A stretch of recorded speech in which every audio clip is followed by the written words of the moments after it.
What's going on, everybody? Aidan from Birds vs. Boys here, and boy, does it feel good to be back doing a reaction show to the Eagles after a win. The energy in this episode might be just a tad higher than it was in our last reaction episode after the Philly season ended and the Eagles looked absolutely blown out by the Giants. It was all negative, it was all tiresome, but we're back. The mini bye week has us all refreshed, and the Eagles get a solid conference road win on the road against the Vikings. They led throughout the day, they led from the beginning, and they get the win in the end. I think there were a lot of positives to take from this, a lot more than the last time we did a show like this. Let's begin at the beginning of the game because I think what they did in the beginning sets us up for the rest of the game and answers some of the questions we had about the team and people on it. Last week, when we did this show, coming off a loss to the Broncos and then losing on a short week where they just were totally outplayed and out energized against the Giants, we were playing this blame game of who needs to fix this, who needs to be better. It was everybody. It was an open-ended response. It wasn't multiple choice. You could write in any 53 of those guys plus the coaching staff. But I think a lot of people who had questions about them played well today. So again, let's start at the beginning. The term long and sustained drives is a term that if you followed the show for quite some time, and thank you for doing so, subscribing on YouTube, Spotify, and everywhere else you can get your podcast, you've heard me use the term long and sustained for a long and sustained time. Too much. But the Eagles really haven't had those drives this year because they haven't been able to find balance. They did so on their very first drive of the day. It was a long 7-minute drive that resulted in points. In the first few plays of that drive, they were running to the left, trying to establish the run with Saquon Barkley. And last year, running behind that left side of the line felt like a cheat code, getting behind Mulata and Landon Dickerson. It has not felt that way this year because Landon Dickerson has not been healthy. He's either out of the lineup or when he's in the lineup isn't effective because he hasn't been healthy. Same with Mulata, who's been in the lineup but has admitted that it took a while to recover from that Super Bowl run and how often they ran behind those guys a year ago. Well, they tried to establish that early, got some good carries from Saquon Barkley. Even when it's 2nd and 4, that just opened so much up for this offense. That's what they were getting from him early. You saw them mix in Tank Bigsby as a RB2, which good results as an RB2. Could be done seeing him ever return kicks, which is fine. But it feels like we've got that kind of situated as well. So I think what we saw from them early on establishing the run was good. Being aggressive, going for it on 4th down twice.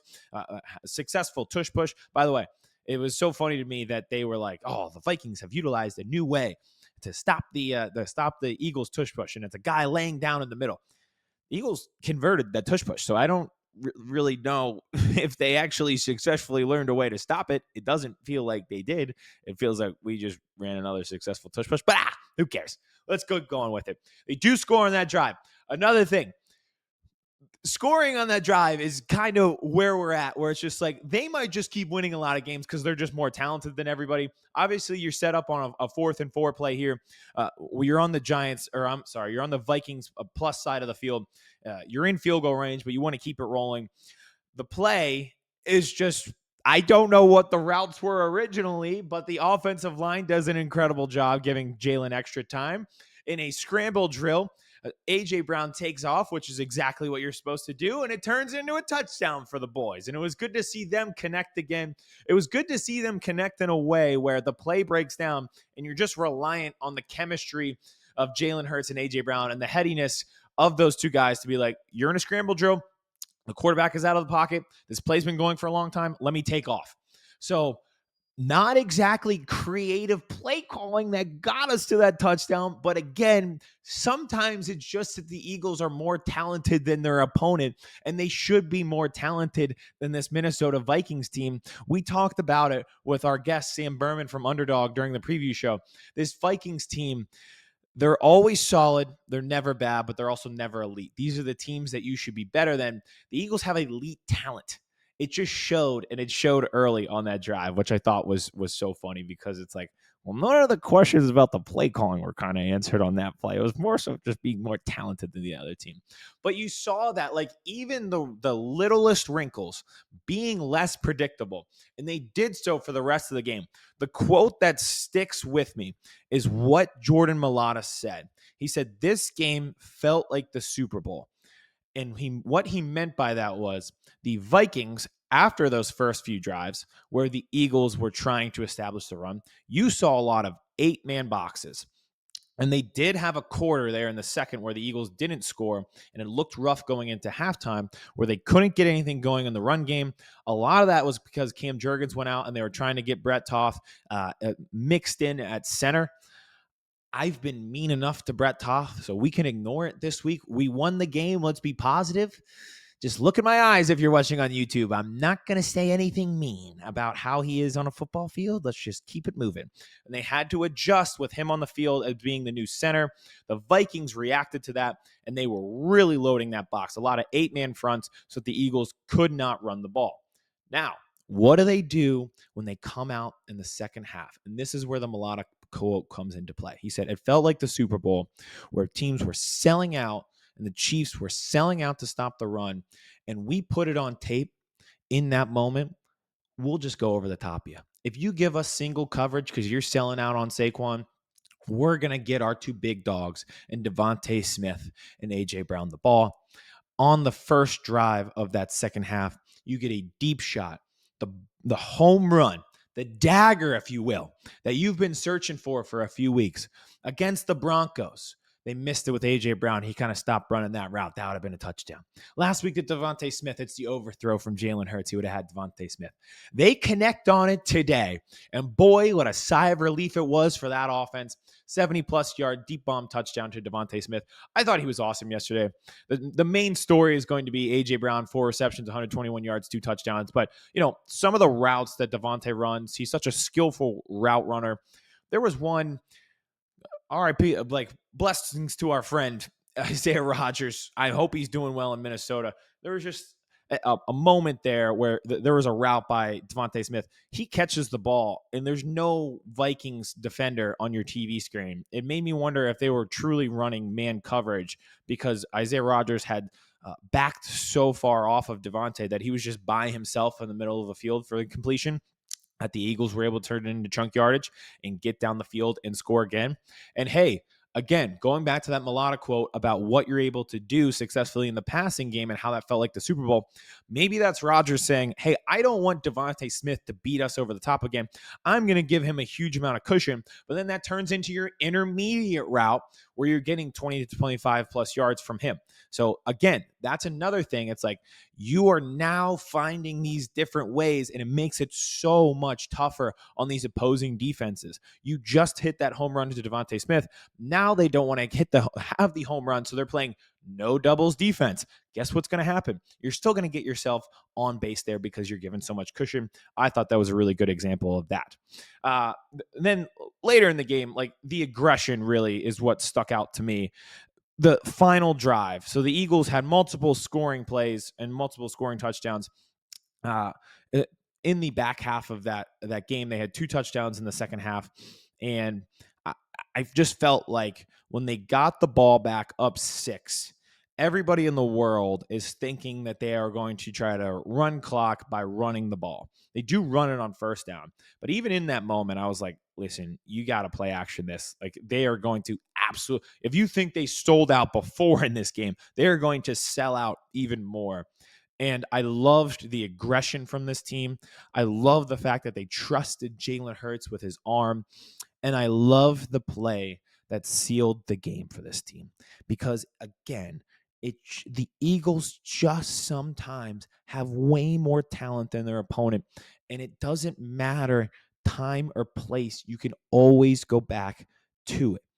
It's third down. The Vikings are bringing a blitz. They've only used 1 timeout. If they get this ball back, they have a legitimate chance to go down the field and win the game. They know they have one-on-one coverage, no safety help to A.J. Brown. They know a blitz is coming. They read it perfectly. And doesn't Jalen Hurts hit a step back 3? Dagger. in the Vikings face. AJ Brown, double move on his corner, creates all the separation in the world, and Jalen Hurts drops it in his hands in the bucket, in the rim. It was beautiful. It was a beautiful way to end that game. It is exactly what we are looking for from this offense. It was beautiful. It is one of my favorite plays of the entire year because it's blitz recognition, it's taking aggressive chances against one-on-one coverage, and it's your best players making big plays in big moments. It was awesome. Also, one of the other things they mixed in, I should have mentioned this, but again, I was trying to be not mean to Brett Toth today because I've been extra mean to him. They were 4 for 4 throwing the ball on play action from under center. Some may say you could have been doing this for 7 weeks. Some may say that. Some may say. Who's to say? Some. But I will accept the fact that they did it this game. Again, we want to be positive, but that might have been because Toth was slow snapping the football, and it looked like they were like out of sync on the line with him snapping. I'm sure that's very tough to do on the road for a guy to come in halfway through the game, pick up the snap counts, pick up, the blitzes and everything like that, especially a guy who really hasn't played center. He's more of a guard, so it was really tough. I think that caused them to have to go under center, but it worked. It worked. If Cam Jurgens goes back, it worked. We need to go back to that. We found it by mistake, but hey, sometimes, sometimes you got to stand outside with a kite in a thunderstorm and create electricity. That's what the Eagles did. They figured out play action.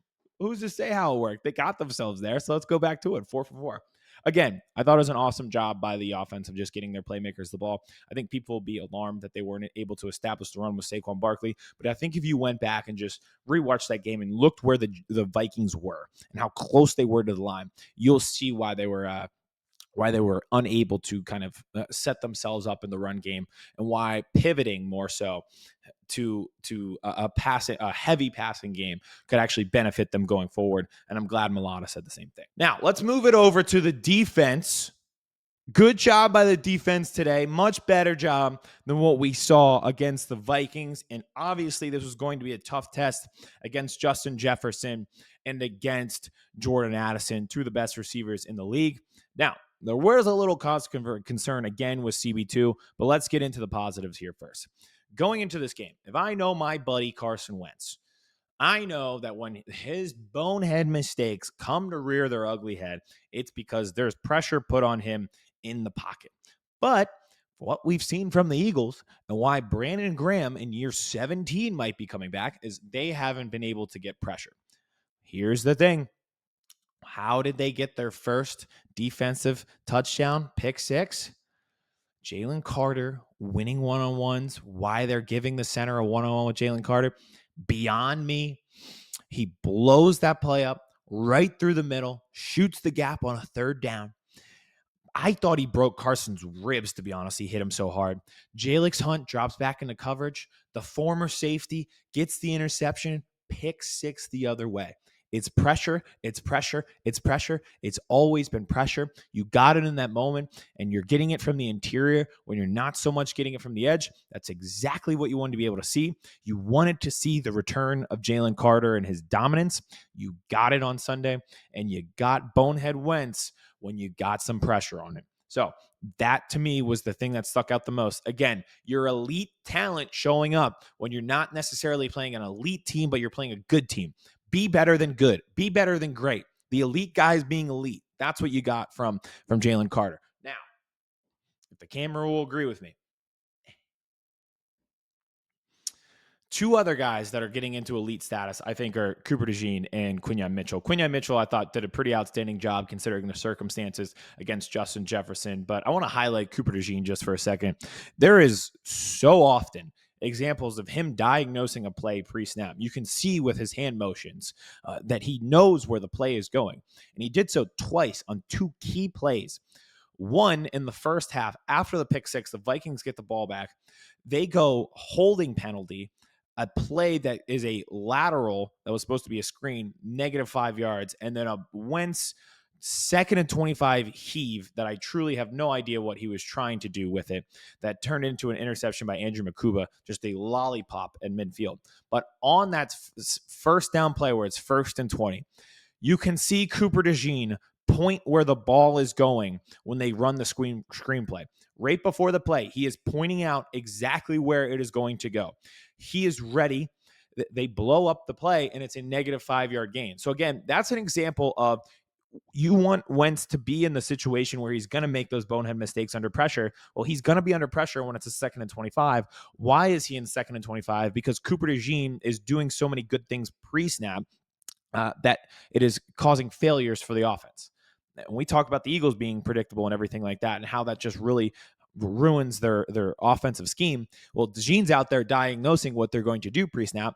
That ruins opposing offenses. He did it twice today, and I'm talking about pre-snap. He's obviously great post-snap too. He had a one-on-one against Justin Jefferson in the end zone, playing to the end, by the way, and ripping a receiver's arms. I wish more guys would do this, but on that one-on-one jump ball in the end zone for the Vikings, I don't know if Cooper DeJean ever really touches the ball, but he's constantly ripping at Justin Jefferson's arms after Jefferson gets his hands on the ball to rip that ball out. He did such an incredible job. So again, he's great post-snap. And then the other pre-snap one, it was a 4th down later in the game on the Hawkinson drop drive where he diagnoses it pre-snap. They're in man, and he gives the situation. He kind of pretty much tells them that this is going to be it's man, but we should switch. Like, these guys are going to cross, switch.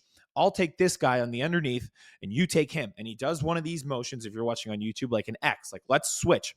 And he does so, and they are glued to their guys on this very important play. And that's just Cooper DeJean being very heady in year 2. And I love to see that. So I thought that was just incredible stuff from him pre-snap, and he is hitting that elite category. Him and Quinyon, again, just remarkable stuff. And they are very, very lucky to have those two guys. Jihad Campbell played edge today. I thought that was a good mix. It was something new to show. I think they're getting tired of blitzing their linebackers. They want to be able to, just blitz with 4. I thought it was fun and exciting to give him that chance at edge rusher. I think, he is a natural edge rusher, so I think you'll be seeing a lot of that. I think why you're allowed to do that is this Nakobe Dean is back, and I thought in early downs, which is where Nakobe shines, he was really, really good. So going forward, I think you're going to see more of Jihad at edge rusher. They probably get Nolan Smith back next week, but even so, I just don't think there's a lot of depth at that position. And Azeez Ojulari went out with an injury. I'm assuming he won't be available next week. There was also a play that I really liked when Ojomo got home for the sack, where they lined up Jalen Carter at edge rusher. That was just cool because it's a different look. And man, if you're a tackle dealing with fast edge rushers all day, and then you just get this torpedo of a guy and Jalen Carter rushing at you, that's a different look that I think is really cool. I'd like to see them go back to that. It was obviously successful. Because then I think you're kind of shifting your attention over to the edge with Carter. That opens up a one-on-one for Ojomo, which he wins and gets the sack. And again, there's just certain times like Wentz just makes these bonehead plays. Like they had a goal to go situation. Or I'm sorry, it wasn't goal to go, but they were in the red zone, and he takes an intentional grounding penalty.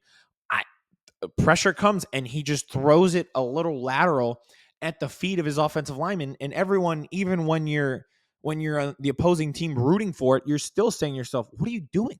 Like you still like, I have PTSD war flashbacks of his time with the Eagles where it's like a drive is going really well, and then he does the most inexplicable thing that you've ever seen on a football field. And I think there were a few instances of that in this game, but that's more so the Eagles setting that up. I thought the Vikings calls, I thought they were really, I thought they kind of got out coached a little bit. And we talk about the coaching malpractice that we've seen from an offensive scheme, but I think there's certain situations that the Vikings really out coached themselves. There was a 2nd and 1 in the red zone, and they threw the ball 3 straight times. And then on 4th and 1, they get called for a holding penalty. They have to wipe 4 points off the board and settle for a field goal. That would have been huge later in the game. So it's stuff like that where I just really thought they kind of outcoached themselves and were ill prepared for some of the looks that they got on defense from the Eagles, and didn't take advantage enough of the CB2 situation for the Eagles, which again, last week these guys they are like the rain cloud in Mario Kart, where if they touch you, you turn and you minimize because the trouble follows them around. Dory Jackson, last week, I gave a bunch of flack for not tackling. This week, it was the craziest tackling attempt I've ever seen, where he tries to spear head first and knocks himself out of the gate. Maybe I should just kept him, just tell him not to tackle, because that was worse. Because now you're going to get yourself actually really hurt. And he actually did. I felt really bad. It was, why are you leading with your head? You weigh less than I do. It made no sense. But then Kaylee Ringo comes in. He also spears. And this time, he spears Ojomo and injures him. So those guys, everywhere they are on the field, seem to just attract trouble to the point I'm now beyond anger. And now I just feel like legitimate like empathy for how bad it goes sometimes. They held up well enough against two really talented receivers.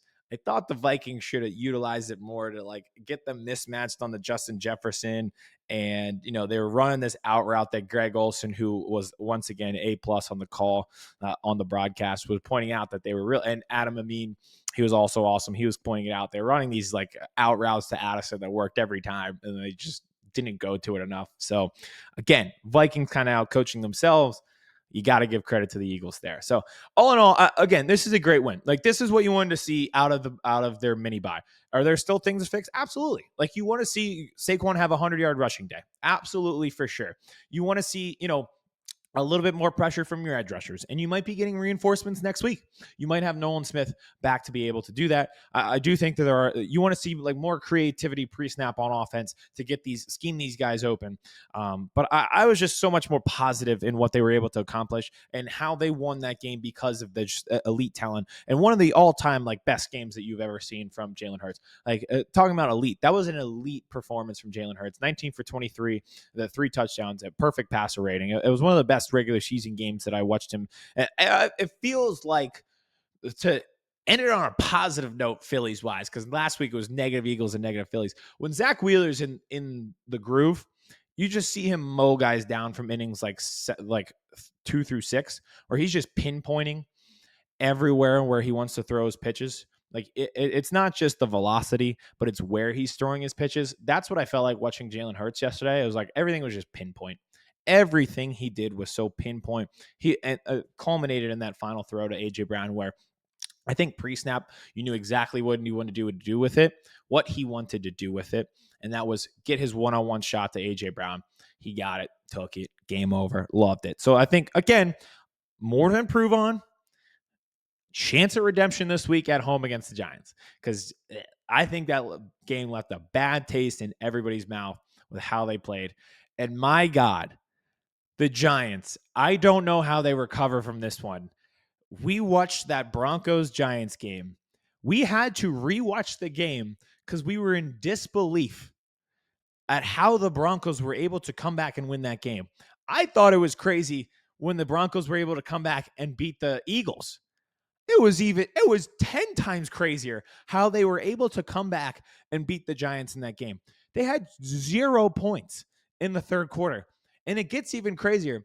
They had 8 points with 5.5 minutes to go in that game. They finished winning that game 33-32. They put up 33 points in the fourth quarter. They were down 19-0 heading into the fourth quarter. They were down 26-8 with 5 minutes left, and they'd go on to score 4 more times. How's that even humanly possible to do? It was crazy to watch, to the fact that we had to go back and rewatch it, and also had some of the most chaotic plays I've ever seen, where I've never seen so many balls from either team be receptions off of deflections, where the intended receiver doesn't make the catch and the guy behind him makes a catch for a huge play. It happened on multiple touchdowns, and then on the game-winning drive for the Broncos field goal with 10 seconds left. I don't think I've ever seen it that many times. The Broncos get the win. Brutal, brutal loss for the Giants, who had a 99.8% chance to win that game. I'm sure you're positive, I guess, about how it went for the Giants offense, and they have these young pieces, and Jackson Dart's been great. But even in what's considered a rebuilding year, that is a brutal one to lose. And I'll be interested to see how they come out on the road next week against the Eagles, because they were playing with a whole lot of energy against the Eagles last time, high five in the ref and headbutting each other and all this stuff. When you're young and you blow a 99.8 chance percent to win type of game, how do you respond on the road the following week against a team that is not happy with how they played the last time we saw you? So we'll get into it all this week. I think that'll be an interesting game. A lot of interesting things in the NFC East this week. A lot of interesting things. I'm not going to take my victory lap on the Commanders just yet, but I want Commanders fans to know that I am stretching out and getting ready to run my victory lap, because we're getting pretty close to it. But again, interesting stuff. Should be a good game next week. Great win for the Eagles, getting themselves back on track. It takes elite talent to do so, and they've got it. Appreciate everybody who tuned in for this one. We'll be back later this week to preview that said Eagles-Giants game. Can we get a game similar to the Broncos-Giants? We shall see. We'll talk to you guys then.